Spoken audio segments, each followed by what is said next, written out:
Howdy, folks. I'll explain in a second. Switch walls from neatcoffee.com. This is weird. Alright, so we're back here for another Wayhomer. Wayhomer number 50, ladies and gentlemen. That's a little better. This one will be a little strange because this is the first one where I'm doing this with a mounted arm. There's no camera person here. Both my camera wranglers are otherwise engaged, and so I am doing this with a mounted arm. So if for some reason you go tumbling into the seat below you, I did the best I could. So here's the deal. We're back here for Wayhomer number 50.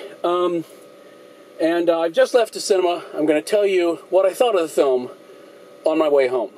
And the film that we're here to talk about this evening is No Strings Attached. Now, No Strings Attached. So, synopsis. Ashton Kutcher is I never know how to say his name. Is it Kutcher? I don't know. Ashton is a very nice guy. Capital N, capital G. And he has spent most of his life, well, let's put it this way. He met a girl long ago named Emma, who he immediately had an affinity for. And but Emma's a little odd in that she's not very emotional, shall we say. She's not clingy. She's the anti-clingy. So basically, years go by, and they kind of meet up, and they decide that after I mean, call it a one-night stand, one morning stand, that they kind of like sex, as one does, once one discovers it, and that they want to continue having sex with each other, but they don't want to complicate things by actually having, a relationship or something like that. So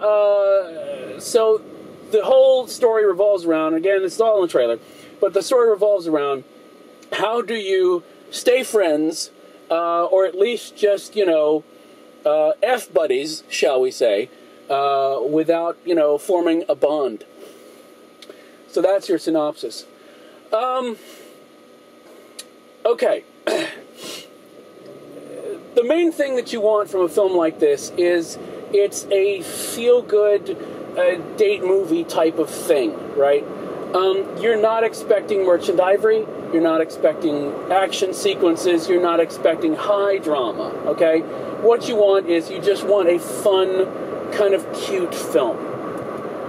So, before I start delving in it, I'll just say it is an unevenly fun and cute film. And I say uneven because it starts off with, well, not very funny. It was about an hour in before I felt like the funny was brought on, if that makes any sense. Not necessarily through any fault of, well, let's put it this way.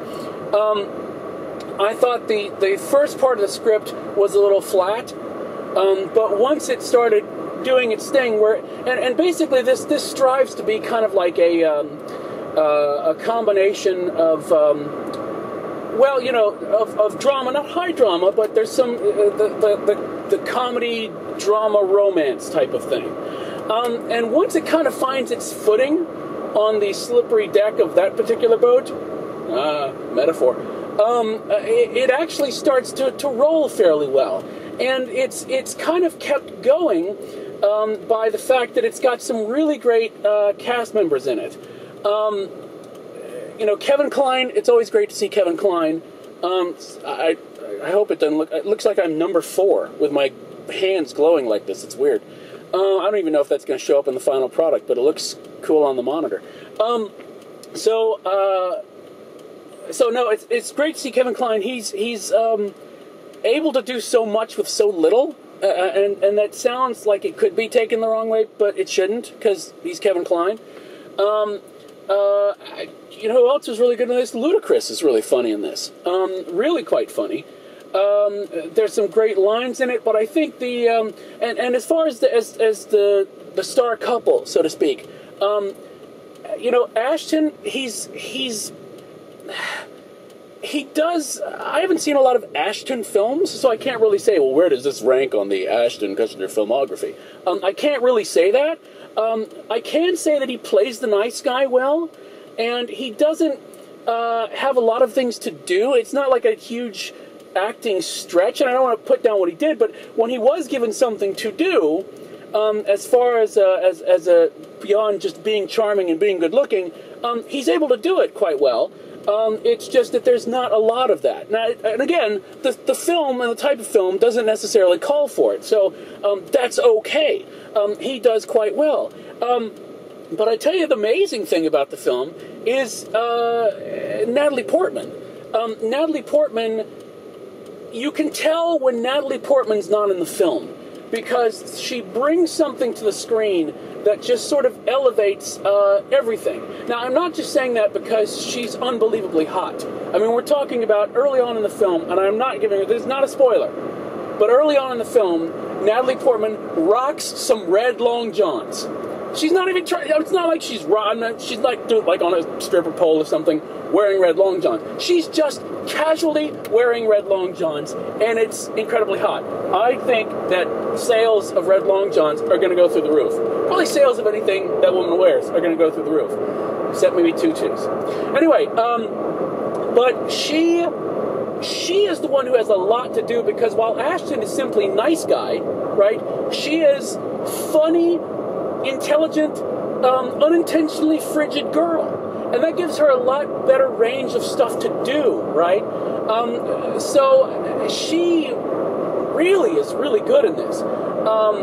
And I'm wondering, as she gotten over that, I was wondering, because she was so good, and I was thinking, well, this is Ivan Reitman. Is it that she's gotten so good, or is she now pairing herself with really excellent directors who can bring out good stuff in her? Because as we all know, when in the past, she's been with a bad director, and things haven't turned out so well. I don't want to mention any names because that would be indiscreet. Lucas. So here's the thing,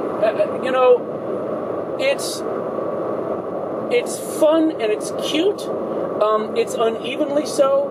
When it's firing on all cylinders, or at least 3 or 4 of them, it's actually quite good. And it feels like it could have been better. But again, you don't expect too much from a film like this. Is it something you could take a date to and have a good time with? Sure. Is it something that you could, sit and watch on DVD later on and enjoy it that way? Sure. But listen, if you're looking for a date movie this weekend, you could do a lot worse than No Strings Attached. The bottom line is, did I have a good time? Yes. Like I said, about an hour in, I started having a good time. I started actually laughing out loud, which was a nice thing. Did I have fun? Did I leave? Did the movie end and I had a smile on my face and I went, oh, yeah, I did. So, it's not a failure. It actually succeeded fairly well in doing what it was trying to do. There have been better entries in the genre, but this one is nothing to be ashamed of. And like I said, the acting of the principals and a lot of the really great supporting characters kind of elevated it to a new level. And Natalie Portman, what can I say? Red Long Johns. Wow. So anyway, I'm going to give it 3 out of 5. So it's definitely a positive review. I'm going to say, like I said, if you need a date movie, see it. If you don't really have a compelling romantic reason to go, then wait for DVD, and I think it'll be fine on Netflix. So there you go. No Strings Attached. Some great lines in it, too. So anyway, there we go. Wayhomer review number 50 in the can. Listen, I want to say thanks that I thank you every time, but especially now that we're here at the 50 mark, and God knows what's coming next. I want to say thank you for watching these things. I hope you find them informative and maybe somewhat entertaining. We'll keep doing them as long as you'll keep watching them. So thanks to everybody who stumbles these, Facebooks it, tweets it, whatever it is that you do, all these 50,000 social networks. When you share it with someone, you make me smile. And I know I'm bearded and sometimes you can't tell, but I am smiling. So anyway, thanks so much for watching, and we'll see you next time. Bye.